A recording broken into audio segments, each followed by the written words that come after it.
Lalu kita makan ais blended dekat bandar. So hari ni kita nak makan ais blended dekat Sebuya. Tapi dekat Sebuya tu orang panggil Ais pop.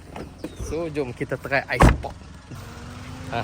Sistem orang kampung inilah sebabnya dengan wadah ais pop. Sebab toknya tulis ais pop harganya RM1 sikit. Beli apa? Beli apa? Ayam. Beli ayam. Oish, biar beli ayam. Oh, ada ayam goreng. Zaman si ayam goreng stok. Zaman. Kami ambil tu lah, Sultan. Ni. Tu Sultan ni. Nyam. Style kampung, harga besar tu RM1 je. Lang nyaman. Jom cuba duk. Si puas.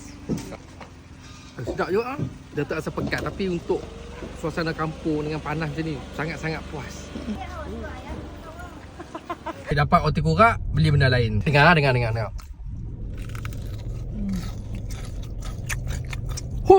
Allah, now crispy, juicy.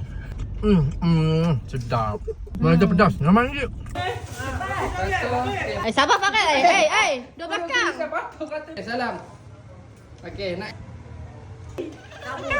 Kan. Pilih Afan. Joe.